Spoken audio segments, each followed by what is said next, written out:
예, 안녕하십니까, 여러분. 외교정책론 7주차 동영상 강의를 시작하도록 하겠습니다.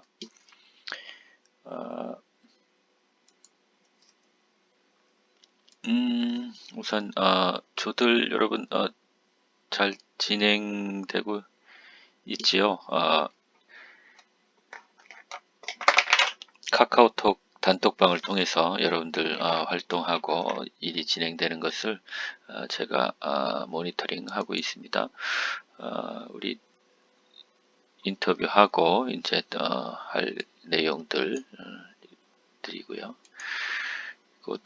우리가 지금 이 동영상 강의를 통해서 조금씩 여러분에게 소개하고 정리하는 것은 바로 이 책, 외교 원리와 실제라는 이 책을 정리하면서 또 다른 소스를 통해서도 여러분에게 필요하겠다 생각되는 것을 동영상 강의를 통해서 정리를 하고 있습니다. 오늘은 공공외교에 대해서 좀 생각을 해보려고 하는데요. 여러분, 공공외교라는 이야기를 최근에 흔히 많이 듣게 되지요.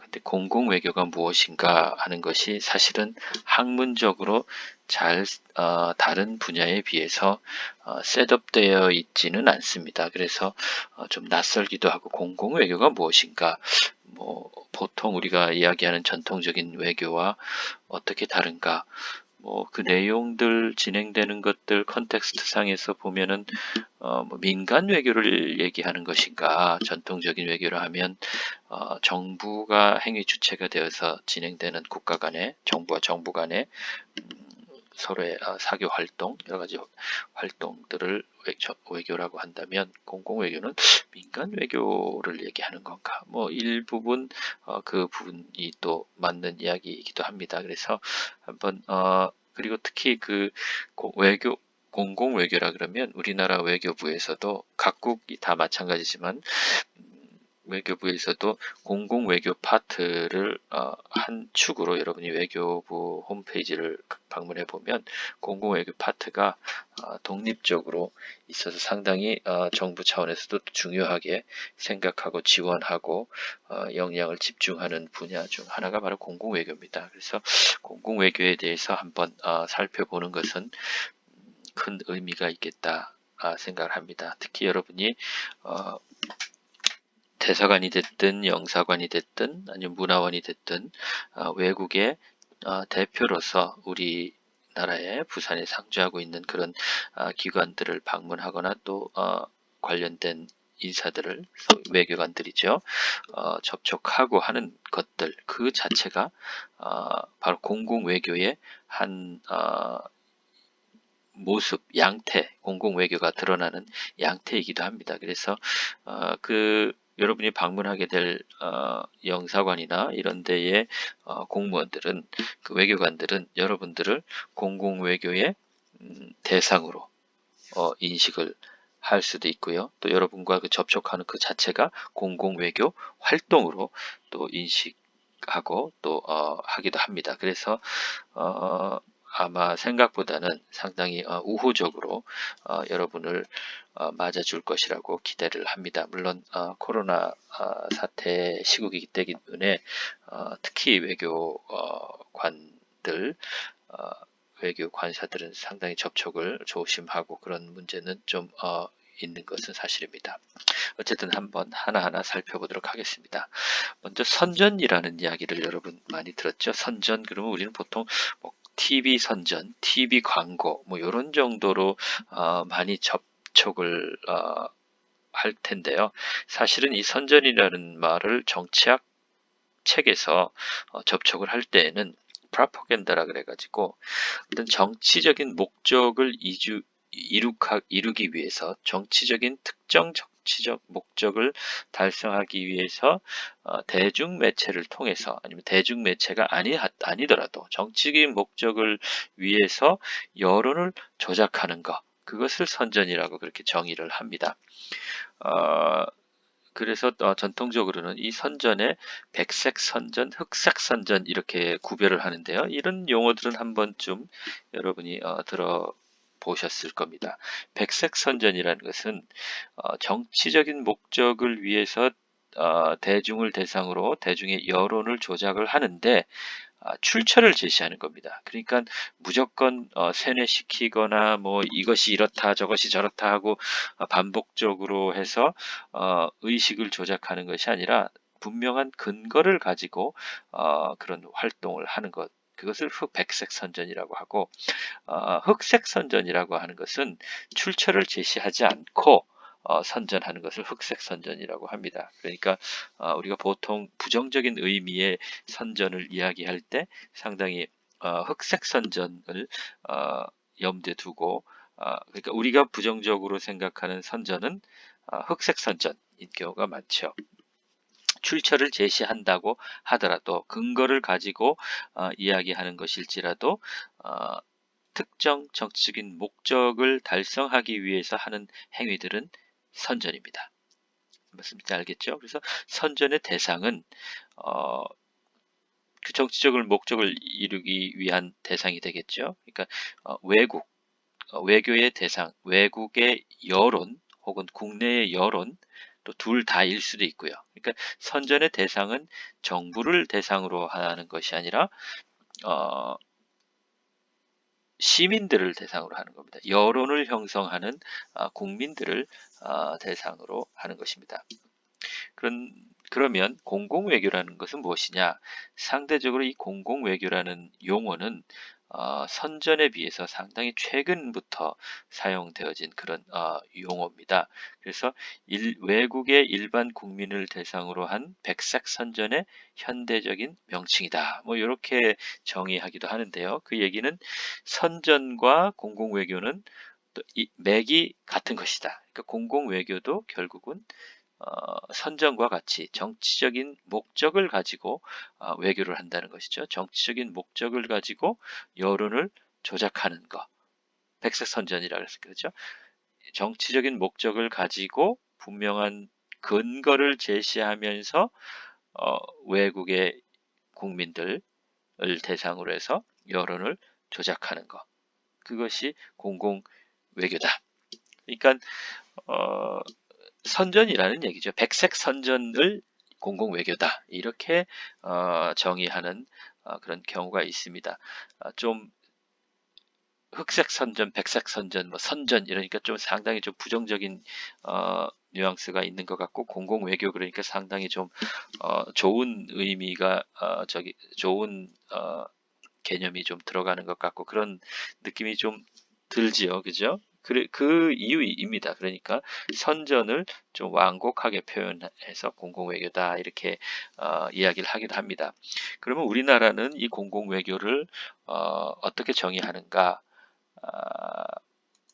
보면 이 외교부 아래에 코리아 파운데이션이라고 있습니다. 외교부 산하에 큰 조직이 그 재정을 가지고 국민 또 지원하고 외국을 지원하고 뭐 그런 활동을 하는 기관이 파운데이션이 크게 두 가지가 있는데 하나는 코이카입니다. 코이카 대외협력 코이카는 해외에 원조를 주는 개발협력 원조를 주는 창구로서 코이카가 크게 외교 산하에 있고요. 또 하나는 이 코리아 파운데이션이라고 국제 교류 재단이 있습니다. 이 웹사이트가 있는데 여러분 한번 웹사이트를 찾아 들어가 보시면 있습니다.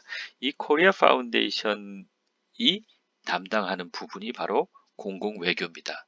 그래서 여기서 코리아 파운데이션에서는 공공 외교를 어떻게 소개하느냐 하면 정부 간 협상을 통해서 국제관계를 다루던 전통 외교와 달리 다양한 민간 주체가 소프트 파워를 활용해서 외국 대중의 마음을 얻고 지지를 확보하려는 노력, 그것이 바로 공공외교다. 이렇게 표현을 했습니다.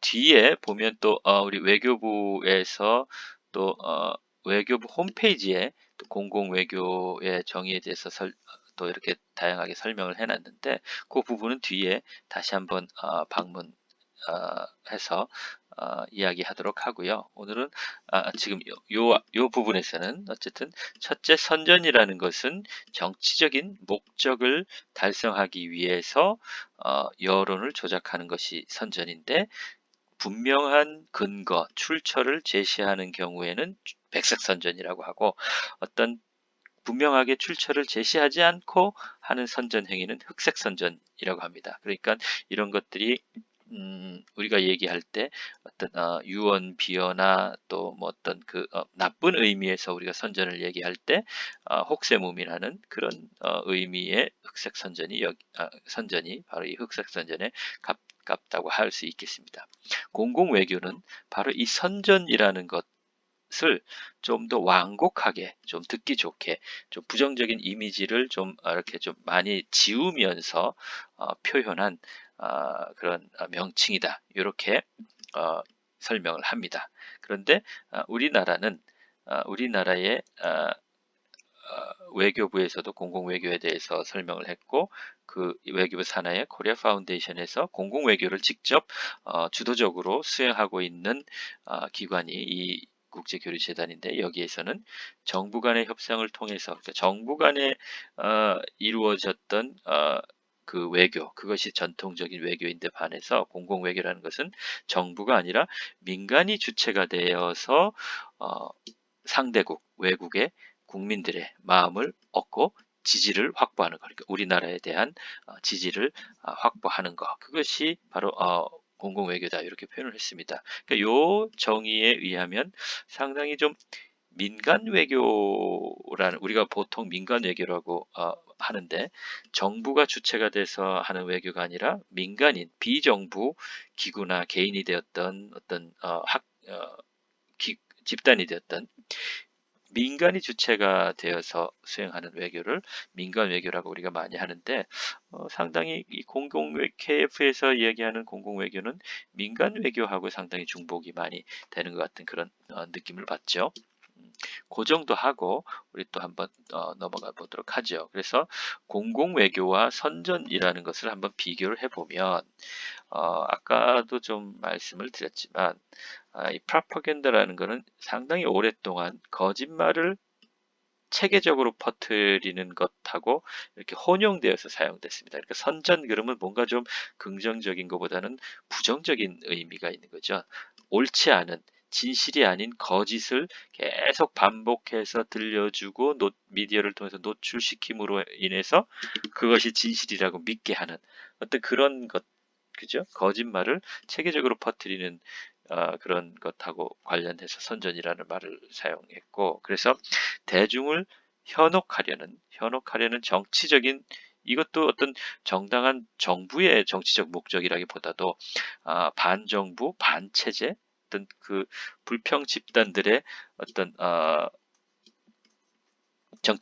불순한 정치적인 목적을 가지고 이렇게 하는 것, 그것이 바로 선전이라는 그런 개념이, 선전이라 그럴 때 그런 개념으로 많이 사용을 해 왔었습니다. 그러니까 20세기 초에는 전체주의 국가, 나치라든가 공산주의 국가도 마찬가지죠. 소련이라든가 어떤 혁명을 통해서 현 체제를 전복하고자 할 때, 그런 혁명 주체들과 전체주의 정부가 거짓을 반복적으로 체계적으로 국민들에게 노출시킴으로써 어떤 자신들의 정치적인 목적을 달성하려는 것, 그것이 선전이다, 이렇게 이해를 하면은 될 것 같습니다. 그렇다면 공공 외교는 이런 선전의 완곡한 표현, 그러니까 실제로는 선전이라는 것이 수행하는 것과 비슷한 것을 수행하는데, 그냥 이름만 공공 외교다 해가지고 뭔가 좀 이 선전에서 노출되는 상당히 부정적인 그런 이미지를 세탁하는, 그죠? 악마의 이미지를 천사의 이미지로 세탁을 한다고 할까요? 그런 거 그렇게 이해할 수도 있을 것 같습니다. 공공 외교의 어떤 발전을, 역사를 볼 때 그렇다는 것이죠. 그래서 2차 세계대전 이후에 각국 정부들이 어떤 공보 업무를 다 수행하고 있었는데 이 2차 세계대전 중에 이 공보 업무라는 것인 information affairs, information work인데 이게 그냥 정보, 단순히 우리가 생각하는 정보가 아니라 어떤 정보와 관련되는 것이지만 그것을 그 정부가 특정한 목적을 위해서 이 정보를 인포메이션을 관리하는 그런 업무들을 얘기했습니다. 그러니까 예를 들자면 전체주의 국가에서 정치적인 목적을 위해서 그러니까 자신들의 권력을 계속 지속적으로 유지하기 위해서 거짓을 체계적으로 국민들에게 노출시킴으로써 국민들을 여론을 조작하고 국민들을 어, 자신들을 지지하도록 그렇게 하는 것이 선전이었는데 이것이 나치를 비롯한 2차 세계대전 당시에 전체주의 국가들이었죠. 주축 국가들이었죠. 여기에 반해서 연합 국가들의 어, 이 전체주의 주축 국가들이 그런 선전을 하는 것과 같이 연합 국가에서도 같은 활동을 사실은 했던 겁니다. 나치가 나치의 아이디어를 이념들을 자국 국민들에게 세뇌시키는 것처럼 거기에 대항해서 전쟁을 하고 있는 연합국 국가들도 영국이나 미국이나 연합국 주요 국가들도 같은 방법으로 나치는 나쁜 것이다. 나치 이 전체주의 국가와 대항해야 한다. 자유와 어떤 인류의 어, 번영을 위해서, 인권을 위해서, 그런 자유주의를 수호하기 위해서 그런 정치적인 목적을 달성하기 위해서 역시 같이 선전 활동을 한 겁니다. 그런데 그런 선전 활동을 하는 업무가 공보 업무 부서들에서 그러한 것들을 했던 거죠. 예를 들면 단파 방송을 통해서 적국의 독일의 어떤 독일 사람들에게 나치는 나쁜 것이다. 여러분들은 세뇌되고 있는 것이다. 정치 선전에 의해서 여러분들이 잘못된 길로 가고 있는 것이다 하는 그런 인포메이션들을 단파 라디오를 통해서 들려주는 거죠. 그런 것들이 이제 보이스 오브 아메리카나 보이스 오브 영국 그런 것들은 다 가지고 있죠. 각 국가들이. 2차 세계대전 때는 주축국가 연합국이 총칼로도 무기로도 싸웠지만 이런 방송들을 통해서 미디어들을 통해서도 서로에게 어떤 심리전이라고 할 수도 있죠. 그런 수단으로 총칼이 아닌 미디어를 대중 매체를 통한 그런 수단으로서 전쟁을 하고 있었던 것이죠. 그런 것들이 이제 좀 부정적인 의미에서는 선전이라는 것, 그리고 좀 부정적인 이미지가 상당히 탈색된 의미에서는 공보 업무, 공공외교 이렇게 발전해 왔다고 이해를 하시면 될 것 같습니다. 그러니까 뿌리는 목적은 하는 활동은 비슷한데 선전은 좀 더 전체주의 2차 세계 때 패배했던 악의 국가들이 했던 그런 뉘앙스가 큰 것이고 공공외교나 공보 업무 이런 것들은 좀 선한 국가들, 연합 국가들이 활용했던 그런 것들을 이야기하는 것으로 발전돼 온 겁니다. 그래서 지금은 선전이라는 말 자체를 외교에서 잘 하지는 않습니다. 우리가 정치학을 배울 때 선전이라는 프로파간다라는 그런 이야기는 덜어 하는데 국제 관계에서는 외교에서는 선전이라는 말을 듣기가 쉽지를 않습니다. 오히려 공공외교나 공보라고 할 때 그런 비슷한 의미로 사용된다고 생각하시면 큰 문제는 없을 것 같습니다.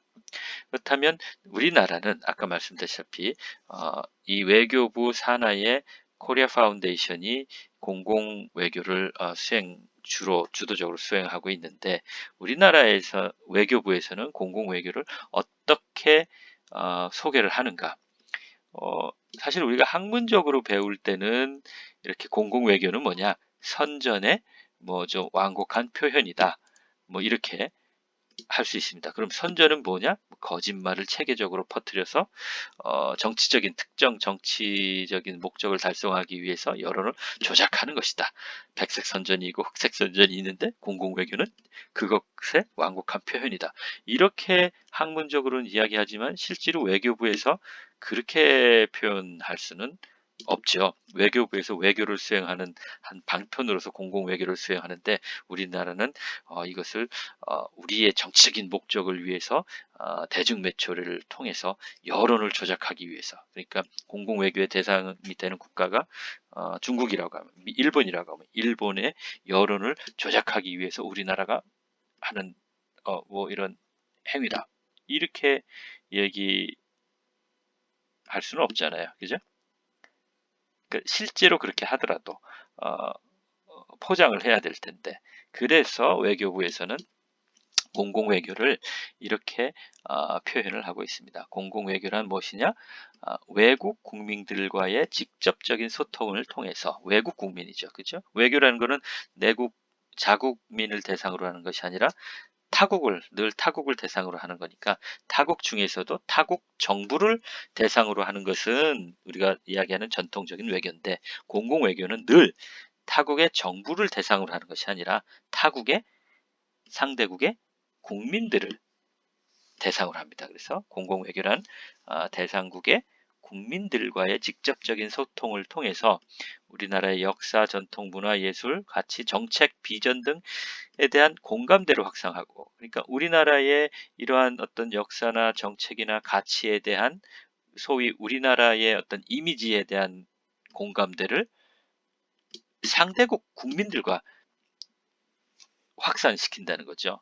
당연히 대한민국 사람은 뭐 대한민국의 정책과 대한민국에 대한 어떤 일체감이 있는 거죠. 그러나 외국에게, 일본이나 프랑스나 중국이나 미국 국민들이 한국을 어, 한국 사람들이 한국을 인식하는 것처럼 일체화시킬 정도로 어떤 공감대를, 좋은 이미지를 확대하는 것이죠. 그죠? 공감대를 확산하고 신뢰를 확보함으로써 외교 관계를 증진시키고 우리의 국가 이미지와 국가 브랜드를 높여서 국제사회에서 우리나라의 영향력을 높이는 외교 활동을 말합니다. 그러니까 이게 상당히 부드럽게 썼어요. 부드럽게 썼지만 사실은 이게 결국은 뭐겠어요? 우리나라의 정치적인 목적을 위해서 어, 대중매체를 통해서, 이건 뭐 직접적인 대중매체뿐만이 아니라 직접적인 외국 국민들과 접촉이나 그런 다양한 수단을 통해서 여론을 조작하는 거. 이 여론을 조작한다는 것이 결국은 뭐겠습니까? 우리나라의 영향력을 높이는 외교 활동을 얘기하는 거죠. 우리나라의 영향력을 높이는 것이 목적이죠. 정치적인 목적이죠. 그런 것들을 위해서 어떻게 합니까? 외국 국민들과 직접 소통을 하고, 뭐 미디어를 뭐 어떻게 통해서도 그렇게 해서 어떻게 합니까? 우리나라와의 공감대를 확산시키고, 여론이, 그러니까 한국 그러면 좋은 나라야. 한국은 좋은 나라야. 그러면 한국이 좋은 나라니까 그 한국에 대한 좋은 이미지를 갖고 있는 국가의 정부가 자신네 국민들이 다 좋은 이미지를 가지고 있는 대한민국에 대해서 정책을 취할 때 아무래도 어, 우호적인 정책을 취할 수밖에 없죠. 왜냐하면 그 정부는 그 나라 국민들로부터 영향을 받을 수밖에 없기 때문에. 그죠? 그래서 어, 뭐 어떻게 보면 요 첫 번째 문장은 우리가 학문적으로 이렇게 건조하게 이야기했던 어떤 선전, 공공 외교를 어, 좀 더 완곡하게 표현한 거라고도 할 수가 있겠습니다. 그래서 정부 간 소통과 협력 과정을 일컫는 것은 전통적인 의미의 외교인데, 공공 외교는 정부 간이 아니라, 그죠? 문화, 예술, 원조나 지식, 언어, 미디어, 홍보, 다양한 기제를 활용해서 외국에, 여기 또 나오죠. 항상 공공 외교 그러면 공공 외교의 파트너는 정부가 아닙니다. 외국 정부가 아니라 외국의 사람들이죠. 그죠? 국민들에게 직접 다가가서 그 마음을 사고 감동을 주어서 긍정적인 이미지를 만들어내는 걸 공공 외교라고 합니다. 그래서 어떤 의미에서는 공공 외교는 상당히 소프트 파워적이다. 그러니까 전통적인 외교가 상대방의 정부에 직접적으로 영향을 미쳐서 우리가 원하는데 바를 얻는 것이라면 상당히 하드 파워적인 것이죠. 직접적인 것이 어떤 수단이 되었든지 간에 직접적으로 정부에 직접적으로 영향을 미치는 거라면, 소프트 파워는 정부를 직접적으로 대상하지 않았지만 그 정부에 영향을 미치는 일반 대중들에게 접근해서 우리들에게 우호적인 여론을 형성함으로 해서 그 우호적인 여론이 자국 정부에 영향을 미쳐서 결과적으로는 자국 정부가 우리나라 정부에 긍정적인 우호적인 관계를 맺을 수 있도록, 행위를 할 수 있도록 하는 그런 외교를 특별히 공공 외교다, 이렇게 한다고 이해를 하시면 될 것 같습니다. 그래서 공공 외교를 설명할 때 이렇게 이거 외교부 홈페이지에서 설명을 하고 있습니다. 이 웹사이트 한번 들어가 보시면 여러분 검색으로 확인을 하면 들어갈 수 있어요. 그래서 공공 외교의 핵심은 to win the heart and mind of people. 그러니까 사람의, 그죠? 가슴과 마음을 얻는 거. 그게 공공 외교입니다. 그러니까 정부가 절대 안 들어가는 거죠. 상대국의 피플이겠죠. 이거는 우리 코리안 피플이 아니라 우리가 외교를 수행하는 상대 국가의 국민들의 마음이죠. 그래서 그런 의미에서 한류는 이 공공 외교에 상당히 크게 기여하는 아주 중요한 공공 외교의 수단이라고 할까요? 공공 관들이죠, 사실은. 그죠? 한류 때문에 뭐 케이팝이라든가 뭐 다양한 한국 문화를 사랑하고, 실제로 지금 우리 학교에도 한국 노래 때문에 우리 한국말을 배우고 또 한국에 유학까지 오는 그런 유럽 학생들 상당히 많이 있습니다. 많이 봤습니다. 중국 친구들도 마찬가지고요. 그래서 정부가 그런데 또 하나 염두에 둬야 될 것은, 이런 것만 가지고, 지금까지 얘기한 것만 가지고 보면 공공 외교하고 민간 외교하고 사실은 차이가 없는 것 같아요. 근데 민간 외교는 말 그대로 외교의 주체가 민간입니다. 우리 비정부라는 거죠. 비정부가, 민간이 주체가 되는데, 공공 외교는 민간이 주체가 되지만 그 후견으로서 분명하게 정부가 후견 역할을 하는, 그러니까 정부가 가이드하는, 정부가 매니지하는 민간 외교라고 할까요? 그것을 공공 외교라고 하면 또 뭐 그렇게 또 이해하실 수도 있을 것 같습니다. 민간 외교는 민간이 주체가 되지만 그 외교의 대상이 상대국의 민간일 수도 있고 정부일 수도 있죠. 그죠? 예. 그래서 그런데 한국 문화에 대한 매력과 감동, 기회, 이런 게 K-팝, 한류가 상당히 이런 부분이겠죠, 그죠? 우리 정책에 대한 이해와 지지 확보, 이런 것들은 우리 외교부 홈페이지를 보면, 특히 이제 뭐 해외에 주재하고 있는 우리 대사관이나 그 문화원의 홈페이지 같은데 어떤 독도나 아니면 우리나라 정책에 대한 이렇게 소개하는 그런 것들이 많이 있습니다. 그런 것들이 바로 공공 외교의 한 부분인 거죠. 이렇게 우리의 정책에 대한 이해와 지지. 그러니까 일본도 마찬가지입니다. 일본도 공공 외교 차원에서 한국에 와 있는 일본 대사관이 홈페이지 한번 찾아가 보십시오. 그러면 독도 얘기가 나옵니다. 거기에 우리나라에 주재한 대사관임에도 불구하고 독도가, 다케시마가 일본 영토라는 것을 분명히 제시하고 있습니다. 뭐 미국에 있는 일본 대사관도 마찬가지고. 그럼 그 대사관의 홈페이지가 우리나라 정부가 보라고 게시하는 걸까요? 당연히 아니죠. 우리나라 정부를 대상으로 그렇게 하면 또 외교 문제가 되는 거고, 또 아니다 하고 또 우리가 공식적으로 반박을 하겠죠. 그러니까 홈페이지에 올리는 것은 그 나라 정부를 대상으로 한다기보다도 그 홈페이지를 방문하는 민간인들, 일반 국민들을 대상으로 그 홈페이지에 올리는 거죠. 그러니까 공공 외교의 한 수단이 되는 거죠. 그죠? 그리고 또 기여와 봉사로 좋은 친구로 가능한다. 이건 정부도 마찬가지고 비정부 민간인들도 그 상대국의 정부가 아니라 상대국 국민들에게 어떤 좋은 봉사나 여러 가지 기여를 많이 하는, 우리 코이카 활동하는 것들도 해외에 원조를 주고 하는 그런 활동들도 결국은 공공외교의 하나의 큰 축인 거죠. 또 지식과 정보를 통해서 다 이런 다양한 어떤 분야에서 그 분야를 축으로 해서 공공외교를 강화해 나가는, 공공외교는 목적이 우리나라에 대한 우호 세력들을 국제사회에 키운다, 그렇게 할 수 있는 거죠. 우호 세력이라는 것은 민간인들이죠. 사람. 그러니까 거기에는 스포츠 교류도 들어가고 여행하면서 만나는 친구들, 뭐 국제 결혼, 다양한 모든 정부를 대상으로 하지 않은 그런 것들이 다 공공외교라고 할 수 있겠습니다. 여기 설명들이 조금 있는데 한번 볼까요? 공공외교는 주로 외국의 대중, 그러니까 항상 나오는 게 외국의 정부가 아니라 외국의 사람입니다. 대상으로 하지만 NGO나 대학, 언론 등도 여론 형성에 중요한 역할을 한다는 점에서 공공외교의 대상에 포함되기도 합니다. 그렇죠. 그렇죠. 그래서 여러분이 기본적으로 여러분이 담당한 독일이나 일본이나 또 뭐 미국인가요? 미국도 다른 그런 영사관들을 방문할 때 그 사람들이 기본적으로 특별한 이유가 있지 않는다면 여러분을 친절하게 또 좋은 이미지로 잘 대해 줄 수밖에 없는 것이, 그 사람들 입장에서는 뭐예요?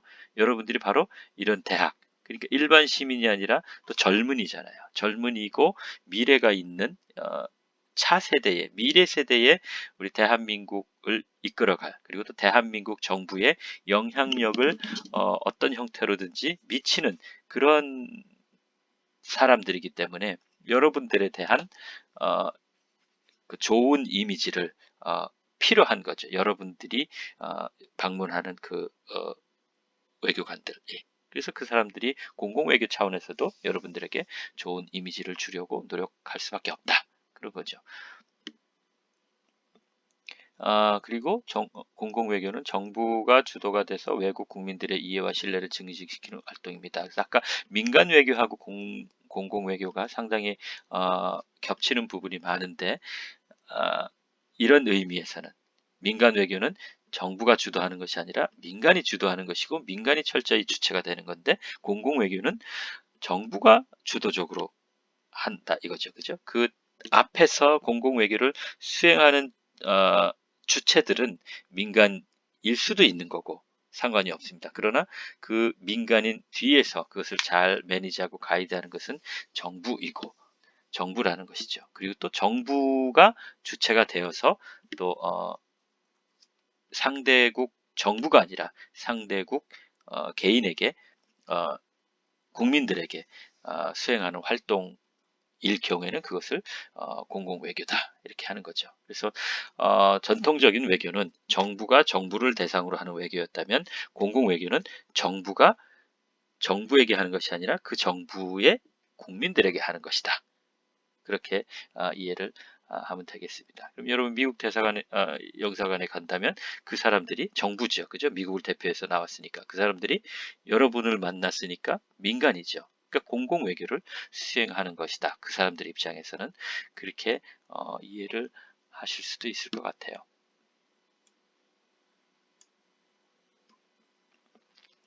요 한번 계속 읽어볼까요? 그래서 공공외교를 성공적으로 수행하기 위해서는 다양한 주체들의 자발적인 참여가 필요합니다. 그래서 국민, 개개인, NGO나 기업, 지방자치단체, 각급 정부기관 등 다양한 수준의 행위자들이 대상 국가의 행위자들과 네트워크를 형성하고 유지하는 가운데 서로에 대한 이해를 증진시키고, 이를 통해서 상호 교류와 협력을 더욱 돈독히 할 때 비로소 공공외교의 효과가 발휘할 수 있을 것이다. 이 공공외교의 효과라는 건 뭡니까? 결국 우리나라에 대한 긍정적인, 우호적인 여론 형성이겠죠. 그죠? 어, 그래서 여러분들이 외국 친구들을 많이 사귀고 또 그 좋은 관계를 이어가는 것은 사실은 민간 외교이면서도 공공 외교의 중요한 부분을 수행하고 있다고 보면 됩니다. 그러니까 여러분 모두가 다 외교관이 되는 것이죠. 그래서 요건 한번 이 역사, 공공외교 역사, 우리가 앞에 맨 앞부분에서 얘기했던 것을 다시 한번 정리하는 거라고 할 수 있겠는데요. 한번 볼까요? 공공외교라는 용어는 냉전이 한창이던 1965년, 그러니까 생각보다 오래된 개념이 아닌 겁니다.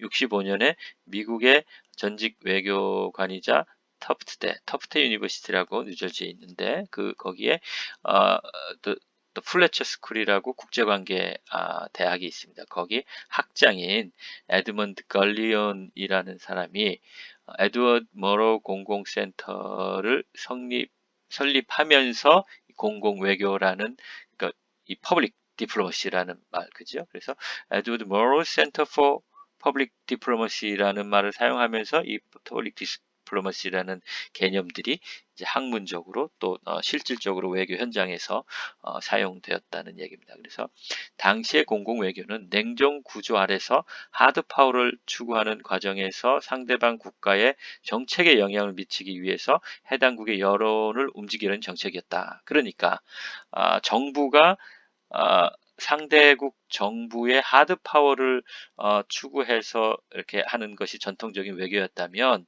그것이 아니라 그 상대방 정부의 정책에 영향을 미치는 그 해당국의 여론, 그러니까 국민들의 여론을 우호적으로 함으로써 정책을 바꿀 수 있도록 그렇게 하는 것이 목적이었다는 그런 얘기죠. 그래서 1990년대 냉전이 종식된 이후에는 공공외교에 관한 논의도 일시적으로 좀 사그러지는 듯 했지만, 2001년에 9.11 테러나 민주주의 체계적 확산, 이거는 뭐 우리 자스민 혁명 같은 거, 저 중동에서 북아프리카에서 시작됐던 그런 걸 얘기하는 거죠.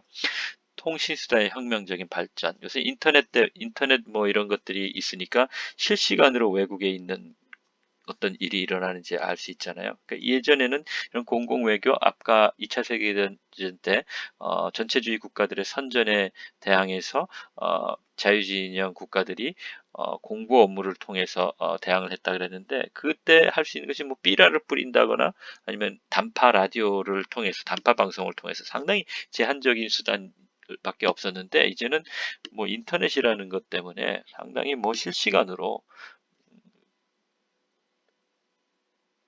영향을 미칠 수가 있는 거죠. 그래서 통신수단의 혁명적인 발전, 세계적인 금융위기 등으로 군사력과 경제력인 핵심을 이루는 하드파워 한계에 봉착하고, 정부 간 외교뿐만이 아니라 외국 국민에게 직접 다가가는 외교의 중요성이 증가하면서 새로운 외교 패러다임으로 공공외교가 아주 다시 중요하게 재조명되기 시작했다, 이런 얘기를 했는데, 사실 우리 학교에 대학원만 있는 학과가 있어요. 석박사 학사에는 없고 석사와 박사 과정만 있는 대학원 학과가 있는데, 그것 중에 하나가 올해부터 이제 새롭게 시작한 국제협력 외교학과가 있습니다. 거기서 국제협력이라는 것은 ODA, 해외 개발 사업, 우리나라가 해외에 원조를 주는데 그런 것들에 관한 것에 전문인 양성하는 차원에서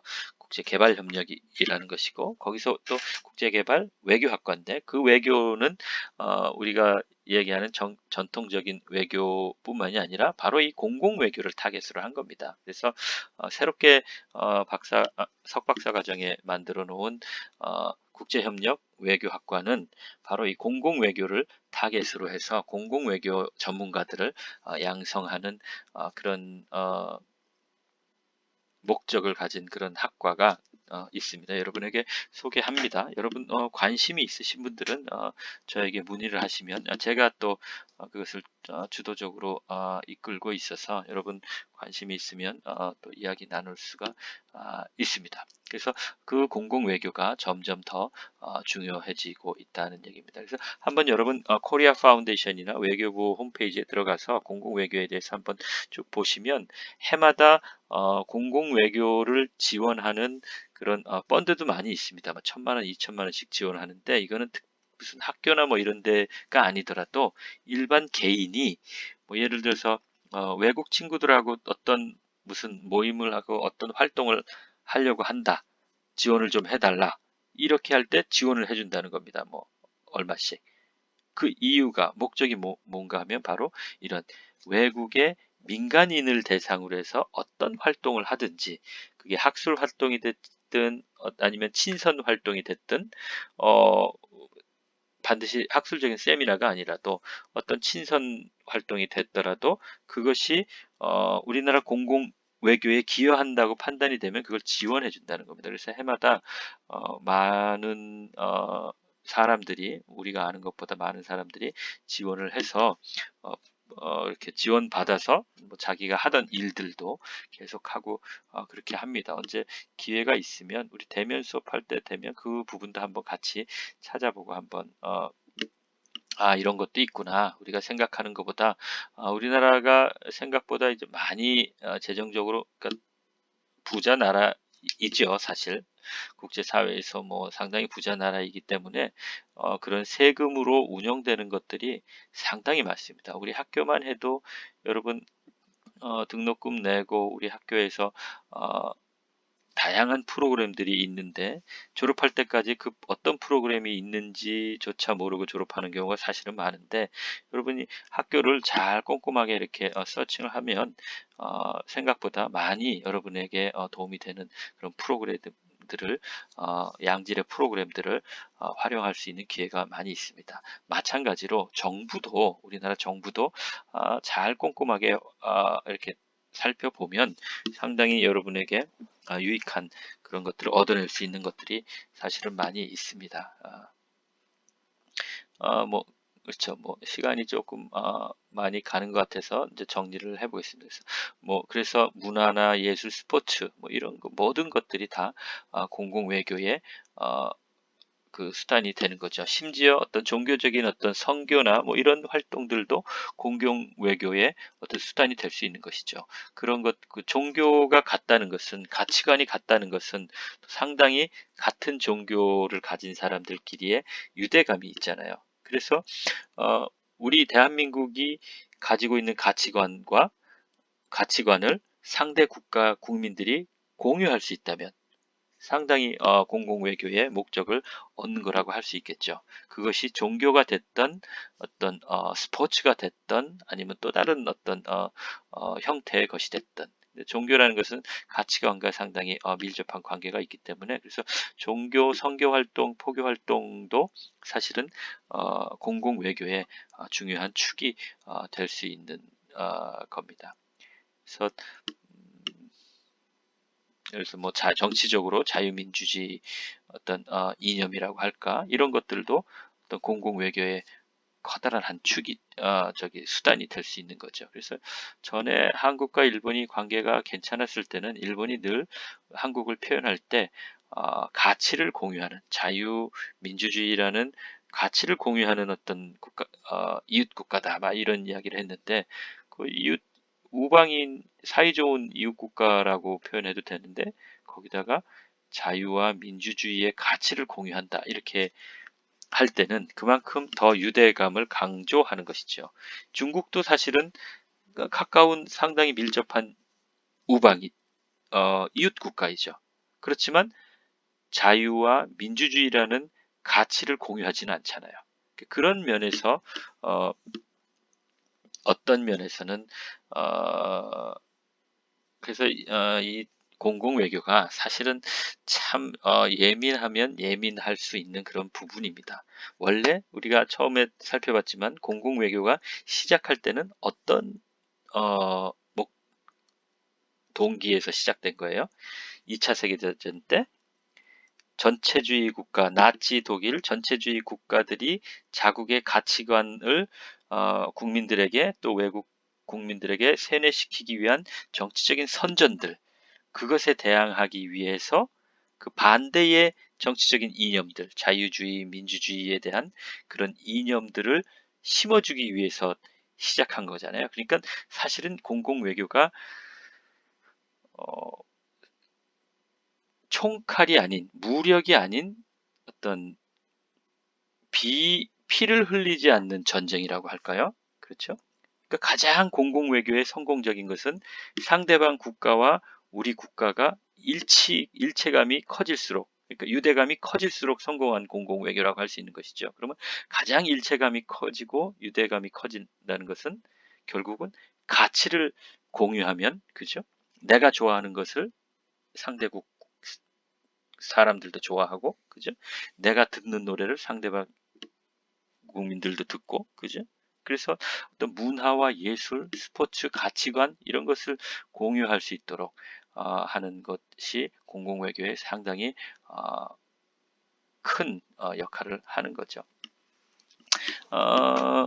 여기 이 표가 좀 이렇게 잘 정리를 장황하게 설명한 것들을 이해하는데 도움이 될 것도 같은데 한번 볼까요? 전통 주체, 외교의 주체든 전통 외교는 정부죠, 그죠? 여기 이제 공공 외교에 있어서는 그 정부가 정부이기도 하고 민간이 되기도 하고, 여기 이제 20세기 공공 외교라고 했을 때 이게 이제 아마 그 20세기, 그러니까 냉전 시기 그리고 2차 대전 시기 그때를 얘기하는 거죠. 그러니까 그때 선전을 수행하는 주체는 뭡니까? 전체주의 국가 정부죠. 그죠? 또 공보를 수행하고 그것도 거기에 엔티 선전을 했던 그런 주체는 뭡니까?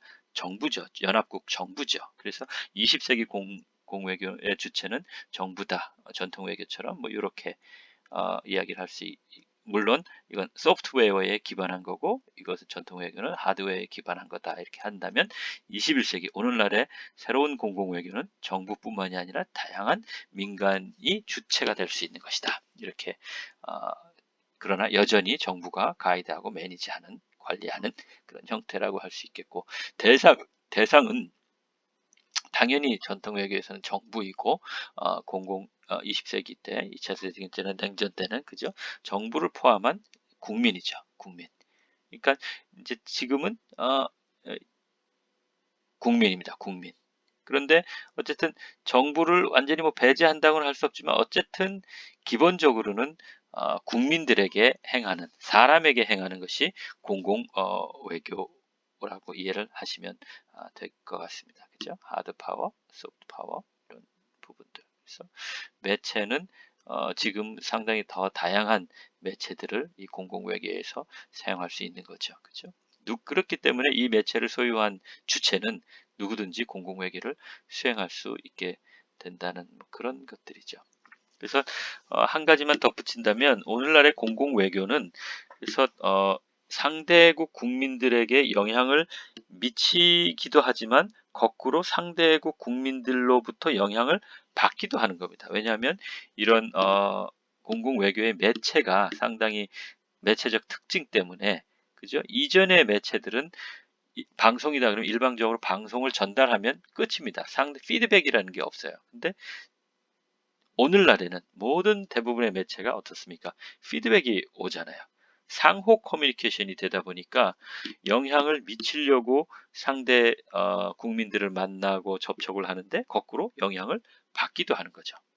그래서 공공 외교가 쌍방향으로 발전할 수밖에 없는 또 실제로 그런 현실적인 그런 또 특징이 이전 공공 외교와 비교해서 있다고 생각하시면 되겠습니다. 그래서 이렇게 한번 정리를 해봤는데요. 공공 외교의 중요성, 전통 외교는 상대국 정부에 직접적인 영향력을 행사하는 것이었다면 선전 공공 외교라는 것은 상대국 정부에 영향력을 미치는 국민들에게 우호적인 이미지를 각인시킴으로써 우리가 원하는 상대국에 대한 영향력을 미친다 이렇게 생각할 수 있겠습니다. 그래서 권위주의 체제보다는 민주주의 체제에서 이 공공외교가 더 잘 효과를 거둘 수 있다. 왜냐하면 민주주의 체제에서는 국민들의 여론이 정부에 직접 영향을 미칠 수 있으니까.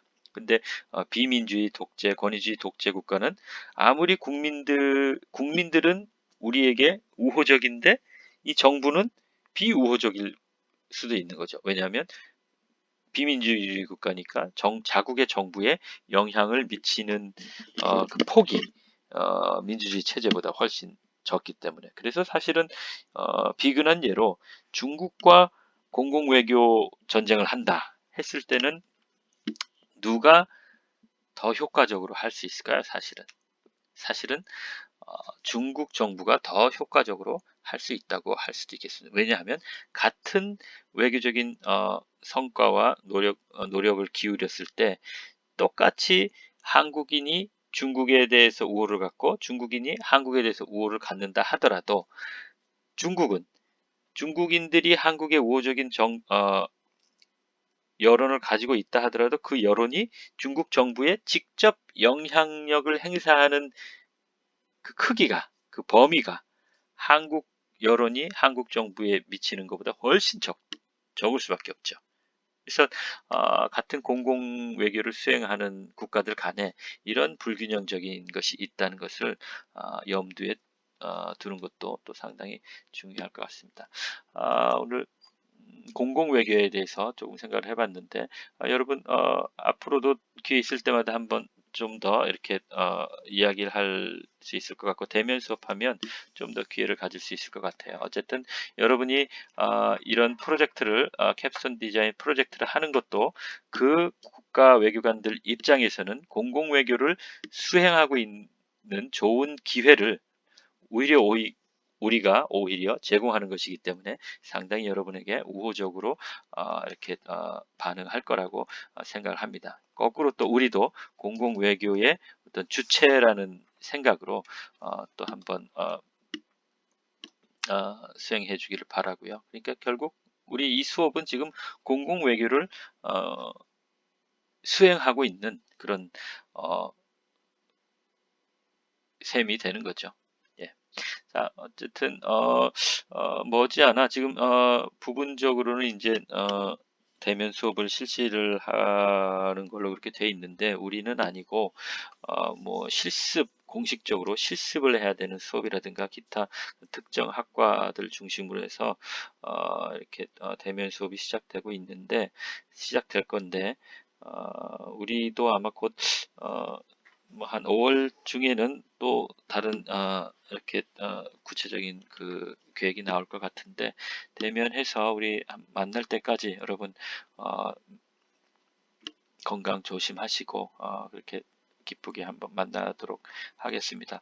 도어 시스템에 가서 과제 잘 확인하시면 지금까지 여러분들이 어떻게 진행을 해왔는지, 프로젝트를 어떻게 진행해 왔는지 간단하게 정리하시고 또 앞으로 어떤 일정으로 진행이 될 건지를 간단하게 정리해서 뭐 어떤 그 특별한 포맷은 없으니까 간단하게 정리해서 조장들이 그 과제에다가 좀 올려주시면 좋겠습니다. 그리고 개인적으로도 같은 내용을 다 올리셔야 여러분 출석 확인을 과제를 통해서 하니까 제가 그렇게 7주차 과제를 내놨으니까 한번 보시고 그렇게 해주시면 되고 질문이나 또 뭐 여러 가지 또 이야기가 있으면 그 주저하지 마시고 저한테 연락을 주십시오. 우리 수업은 같이 못하지만 뭐 개인적으로 또 면담하고 또 뭐 그렇게 하는 것들은 약속 잡아서 얼마든지 할 수 있으니까 여러분들 그렇게 해주시길 바랍니다. 예, 여러분 수고하셨습니다.